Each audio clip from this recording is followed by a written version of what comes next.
8 de la noche con 30 minutos y iniciamos con más información. El día de ayer, no sé si podemos poner las imágenes, precisamente cuando el exministro de Gobierno, Carlos Romero, fue abucheado en el aeropuerto de Cochabamba. Eso pasó el fin de semana. Ahí vemos intolerancia, obviamente, porque ningún ciudadano tenga, podríamos decir, la gente animadversión o no hacia él, no podrían reaccionar de esta forma. Es una situación que obviamente está derivando de una situación muy compleja dentro del movimiento al socialismo. Ahora invitamos a Sergio de la Cerda, él es asambleísta. ¿Cómo está, Sergio? Muy buenas noches. Bienvenido a Sin Mordaza. Podríamos tal vez hablar un poco de esta situación, de esta intolerancia ciudadana que estamos observando precisamente en el aeropuerto. ¿Cómo estás? Hola Miroslava, muy buenas noches, muchísimas gracias por la invitación. Un saludo a la audiencia de Sin Mordaza. Pues bien, nosotros condenamos, lamentamos este acto de violencia que nos hace tanto recuerdo a los lamentables sucesos de 2019 y que pone en evidencia que el Ministerio de Gobierno viene operando de esta manera, con estas pantomimas, con esta escenografía que la viene realizando ya desde hace varios meses atrás. Y digo esto, Miroslava, porque ya ahí están las imágenes que todo el mundo puede ver. En primer lugar, la mayoría de la gente que insulta, que golpea al exministro Romero, pues son personas que están con el rostro cubierto, con incluso capuchas, algunos de ellos, cuando este uso de barbijos, por ejemplo, ya ha pasado en los aeropuertos principales del país, como todo el mundo que ha pisado un aeropuerto recientemente lo sabe. Por otro lado, es demasiado coincidente la filmación justo en el momento exacto que se realiza. Y por si esto fuera poco, la primicia de esta, entre comillas, noticia la da a conocer este medio del señor Junior Arias, Detrás de la Verdad, que se ha denunciado anteriormente que en tan solo 13 meses ha recibido una pauta millonaria del Estado de más de 15 millones de bolivianos. Se trata, en suma, de una operación en toda regla del Ministerio de Gobierno que trata con ello de ocultar temas de fondo que en verdad le interesan a la ciudadanía. Ya había pasado esto anteriormente, como recuerdan también el compañero Leonardo Loza, prácticamente las agresiones son calcadas, es también gente encapuchada, es también alguien que muy oportunamente tiene el celular y es también este medio Detrás de la Verdad que a continuación lanza la primicia. Se trata entonces de montajes que están hechos para encubrir otro tipo de realidades que en realidad le interesan a los ciudadanos en Miroslava. No es además la única forma de atacar a militantes del MAS y PCP. Hace poco hemos visto que llegan incluso a lo risible, decomisando paquetes de droga, supuestos paquetes de droga con la imagen del expresidente Evo.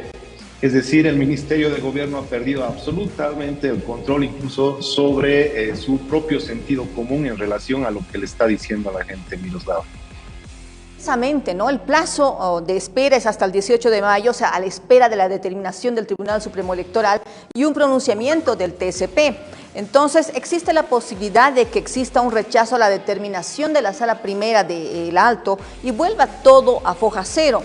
El gobierno, no cabe duda, ha movido sus mecanismos para, podríamos decir, hacer caer las elecciones, para anular a Evo Morales y para continuar gobernando con decretos. De esa forma también lo crees tú, pero como en todo existe el riesgo de que algo falle. O sea, ¿cómo quedaría Arce si se cae alguna pieza de esta máquina, de esta maquinaria que se ha formado?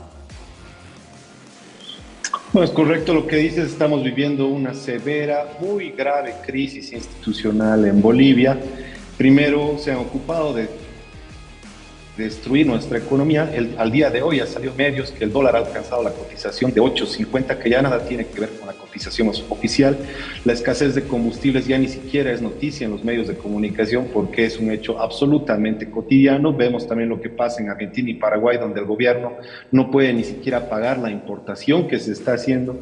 La inversión pública ha bajado de menos de la mitad de cuando el gobierno del expresidente Evo, y la ejecución pública además es similar o menor incluso a la del gobierno de facto de Yanine Áñez. Se trata de una crisis absoluta en el plano económico que tiene además su contraparte en el plano de la institucionalidad democrática miroslava. Como tú bien recuerdas, esta Sala Constitucional de La Paz, sin ningún tipo de atribución para aquello y anteriormente ha prohibido a otro poder del Estado, que es el más importante en realidad, el órgano legislativo, por ejemplo, fiscalizar a los ministros. Ya no se los puede interpelar a partir de la decisión de este señor Campero, que es el mismo que a continuación ordena, por ejemplo, la supervisión a un Congreso absolutamente trucho e ilegal por parte de los seguidores y amigos de Luis Arce y David Choquehuanca. Y este mismo señor Campero, Miroslava, es el que, como lo ha denunciado la activista María Galindo anteriormente, ha liberado a feminicidas, a narcotraficantes con sentencia. Se trata de una verdadera pandilla, una verdadera mafia que está siendo socapada y promovida por el gobierno nacional, garantizándoles la autoprórroga. Y el día de hoy, sin ir lejos, nos hemos enterado de otra pésima noticia, que es la notificación ya oficial de que el proceso de elecciones judiciales prácticamente volvería a hoja cero a partir también de una resolución de una sala constitucional departamental, esta vez en el caso de Pando. Es el caso de Pando, habrá que ver quién es este otro magistrado que pretende atentar contra la democracia. Se trata entonces de una crisis ya muy severa en la que está entrando el Estado boliviano a partir del pésimo manejo de la economía y de la institucionalidad por parte del gobierno Miroslava. Y a tu modo de ver, Sergio, ¿cuáles son los escenarios posibles en este conflicto que está viviendo el MAS? ¿Hay la posibilidad de una solución concertada entre partes o han ingresado en un camino sin retorno de la división partidaria? La solución la ha dado a conocer el expresidente Evo, y no una, sino 3 veces, con un reto verdaderamente democrático al presidente Luis Arce, que si tanto quiere volver a ser candidato a la presidencia en las próximas elecciones por el MAS y PSP, además, si él cree que esta crisis, severa crisis económica y de encubrimiento al narcotráfico y a la corrupción le va a alcanzar para pedir el voto de los bolivianos, pues vayamos a las urnas, vayamos a vernos en cancha en unas internas cerradas, tal como establece la actual ley, en la que Luis Arce postule o postule uno de sus seguidores, postule el compañero Evo Morales, quien quiera que sea del MAS y PSP, y de esta manera se solucionaría esta crisis interna. Sin embargo, acá lo que prima son estas acciones no solamente contra la economía y contra la institucionalidad, sino estas verdaderas acciones de terrorismo de Estado en Miroslava, porque el caso de violencia contra el exministro Romero no es el único. Hemos visto cómo en un plazo récord, por ejemplo, se ha detenido a otro exministro, el señor Alberto Echazú, que media razón técnica alguna. En 48 horas se han iniciado investigaciones y se han hecho imputaciones a partir de un tema tan técnico como el litio. Hoy mismo, Miroslava, se ha dado a conocer que en el departamento de La Paz han sido puestos en la cárcel 3 militantes de nuestro movimiento político que estaban ese día en la reunión de amigos de Luis Arce en el Alto y que expresaban su descontento, y que han sido violentamente aprehendidos por policías vestidos de civil, encapuchados y también con el rostro cubierto más bien, que han sido torturados hasta ser llevados a las cárceles y ahora tienen que estar ahí al menos un plazo de 6 meses. Se trata de acciones de terrorismo de Estado, entonces, y en ese marco nos preocupa muchísimo lo que está sucediendo, porque el gobierno de Luis Arce está siguiendo exactamente los pasos que Yanine Áñez y su ministro Murillo. No vaya a ser que su destino vaya a ser el mismo, Miroslava. Pero el gobierno tiene otros frentes que no necesariamente tienen que ver con el tema político, ¿no es cierto?, sino más bien con el tema económico, la falta de dólares, el encarecimiento de productos, la contracción de la economía, una falsa estabilidad. Cada vez son más los sectores que están empezando a observar esta errática política económica que existe, gubernamental. ¿Usted cree que Arce está parado en un campo minado, sí o no? El gobierno de Arce se ha autominado el campo al tener operadores que han buscado desinstitucionalizar el país, que han buscado perjudicar también a la economía con casos de corrupción como los que se denunciaron hace ya mucho tiempo. Es emblemático, por ejemplo, el caso de la administradora boliviana de carreteras, en la que apareció incluso un maletín con dinero y se dijo que este era un pago adelantado para obras. Lo que por ello recomendó en su momento Evo Morales y nuestro instrumento político es el cambio de estos ministros que tanto daño le siguen haciendo, no solamente a Luis Arce, sino a Bolivia en su conjunto.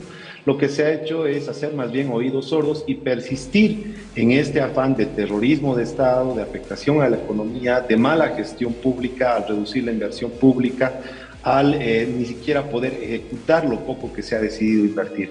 Este supuesto economista que debería abocarse a la gestión económica y no estar en estos afanes políticos, pues ciertamente nos ha decepcionado mucho, Miroslava, y las diferencias Las hemos venido expresando a lo largo de estos meses e instamos nuevamente a que el gobierno se reconduzca con el cambio de ministros, pero sobre todo yendo por los cauces institucionales, incluso para cumplir esta angurria que ellos tienen. Sí, supuestamente el señor Luis Arce está haciendo bien las cosas en la economía, como él mismo nos dice, pero a continuación se contradice, pues que vaya a unas primarias internas y ahí veremos si por lo menos sus funcionarios van a prestarle algún tipo de respaldo para que sea el candidato del MAS y PSP. Bueno, el MAS del alarcista ha determinado como cabeza a Grover García. El alevista da por descontado que el Tribunal Supremo Electoral terminará avalando lo determinado en dicho evento de la Ciudad del Alto. Y a eso tenemos a Evo Morales anunciando una batalla legal y advierte con salir a las calles. Esta situación también estaría poniendo en vilo a la población, porque de alguna forma se está consolidando tal vez el desgaste de Evo Morales, o también se estaría amplificando el escenario de conflicto donde existe la posibilidad de que el exmandatario retome fuerza. Lo que sucede, Miroslava, es que esta crisis excede ampliamente al mismo movimiento al socialismo y esto realmente no es poco decir, porque fíjate en estas acciones inéditas de ruptura institucional que ha venido tomando el gobierno. No se había visto antes en nuestra historia democrática que una sala constitucional le dé órdenes al que debería ser el árbitro imparcial de las elecciones, como es el Tribunal Supremo Electoral. No se ha visto que estos autoprorrogados perjudiquen la fiscalización, por ejemplo, a los ministros, ni que paralicen, por ejemplo, algo que está en la propia Constitución, que son las elecciones judiciales. Es un hecho inédito de desinstitucionalización en los gobiernos democráticos el que estamos sufriendo, y realmente esto tiene además sus severas consecuencias económicas, y es por ello que nosotros estamos en estado de emergencia. Y sin embargo, a pesar de toda esta indignación, a pesar de todo lo que les están haciendo a compañeros como Carlos Romero o estos compañeros que han sido encarcelados en la Ciudad del Alto, se ha decidido en la reunión del pasado lunes que vamos a agotar las instancias de la lucha legal para recuperar el causa institucional del país. Por ello es que no se ha querido tomar en principio ningún tipo de medida de presión, Miroslava, y es más, las medidas que se han adelantado son, por ejemplo, una marcha, una gran marcha hacia la Ciudad de La Paz de militantes del MAS y PSP, que una vez más tendremos que salir a las calles en función de recuperar la democracia y la institucionalidad en el país. Todo aquello, sin embargo, se va a definir en una reunión del próximo 18 de mayo, como bien ha señalado, cuando tiempo hasta el que el Tribunal Supremo Electoral debería ratificarse en estas dos decisiones anteriores de rechazo que ha tenido a esta reunión de funcionarios que no tiene ni pies ni cabeza, que no tenía ni siquiera orden del día, que no tenía la acreditación, que no era conducida ni siquiera por militantes de nuestro propio instrumento político, Miroslava, sino por militantes de otras fuerzas políticas. ¿Qué te parece si vemos esta declaración de un viceministro que obviamente fue un brazo operativo muy importante para el movimiento al socialismo y para Evo Morales? Gustavo Torrico, ¿qué es lo que ha dicho respecto a toda esta temática? Y bueno, ¿qué opinas de lo que él ha hablado hoy en la tarde? ¿Van a estar las declaraciones? No las veo, Miroslava. Sí, las declaraciones vienen a ser de Gustavo Torrico, que asegura que el expresidente Evo Morales sabe que los bloqueos que inicialmente anunció el MAS Evista son para defender los derechos de una sola persona, y por eso es que estaría dando un paso hacia atrás. No sé si ya tenemos la nota. Perfecto, la vemos entonces. Político, yo creo, como que haga movilizaciones porque es por un tema personal. Tienes razón, Evo, cuando dice los bloqueos es la lucha de un pueblo, ¿no? Ha tumbado dictaduras, etc. Es verdad, porque es un pueblo que está luchando por sus derechos. Ahora serían los bloqueos por los derechos de una persona. O sea, yo le bloqueo el camino y no lo dejo trabajar, transportista, comerciante, escuelas, niños, colegios, etc. No le dejo porque yo quiero ser candidato. Yo no sé quién va a respaldar eso. Lo sabe Evo, por eso está dando un paso atrás, lo sabe perfectamente. Pero el viceministro, Lo has escuchado, recordemos, Gustavo Torrico ha sido dirigente de los adjudicatarios, de esa forma se dio a conocer hace muchos años atrás y de ahí saltó a la palestra política precisamente para ser diputado del movimiento al socialismo a partir de 2006. ¿Qué opinas sobre ahora esta nueva posición de Torrico? Bueno, Torrico es otro funcionario, seguramente es de los que han estado en este Congreso trucho y han elegido también a un funcionario que gana 18.000 bolivianos, por cierto. como supuesto presidente del MAS y PSP, no merece mayores comentarios lo que vaya a decir él, porque está actuando en función de la defensa más bien de su pega y no de los intereses de la colectividad. Yo creo que el pueblo boliviano muy de a poco se está dando cuenta de la ruptura muy grave en la que está viviendo el país y que excede, como ya te decía, al MAS y PSP, que no es poco. El día domingo, 3 de los diarios más importantes del país, El Deber, La Razón y Correo del Sur, han expresado editoriales mostrando su repudio y preocupación por esta manipulación de la justicia y del órgano electoral que está perpetrando el gobierno. Nada más que estas ya serían razones suficientes para que los bolivianos salgamos a las calles a defender otra vez nuestra democracia. Pero hay una multiplicidad de razones que son también prácticas, como estas que las sufrimos todos los días y que no nos cansamos de apuntarlas. La escasez de inversión pública, la escasez de carburantes, la escasez de la divisa norteamericana, el abuso, Miroslava, que están perpetrando al día de hoy los bancos que exaccionan a los ciudadanos, como en todo gobierno de derecha, con altísimas cuotas para enviar dólares, ya sea incluso a familiares o para temas de importación. Son muchos los temas a los que se suma también, por ejemplo, este decreto supremo que de manera ilegal, porque debería haber sido una ley, piensa trasladar el tema de la propiedad privada bajo supervisión del Ministerio de la Presidencia, imagínate, a través de la AGTIC. Estos son temas muy graves, son extravíos muy graves del gobierno, para no hablar de temas como la corrupción institucionalizada, como el encubrimiento al narcotráfico, como una serie de hechos muy graves de persecución también hacia nuestro instrumento político. No es acá el afán de Evo Morales de perpetuarse, ¿no? Porque él lo que ha hecho es lanzar el reto democrático y que salgamos también por la vía institucional. Si Arce está tan seguro de su gestión, vayamos a vernos en cancha y vayamos a la votación. Ese debería ser el camino y en eso debería reflexionar seriamente el gobierno, entre ellos su funcionario, el señor Torrico Miroslava. Muchísimas gracias, Sergio. Esperamos realmente tenerte también con otros temas acá en el programa. Gracias por tu tiempo. Buenas noches. El agradecido soy yo. Un saludo renovado a la audiencia de Sin Mordaza. Hasta pronto. Hasta pronto. Bueno, esas eran las palabras de Sergio de la Cerda. Discrepo en algunas situaciones, pero sin embargo era muy necesario escuchar cuál es la situación al interior del MAS. Vamos con un corte y retornamos con otra entrevista. Un interesante proyecto de ley ha sido presentado el día de hoy.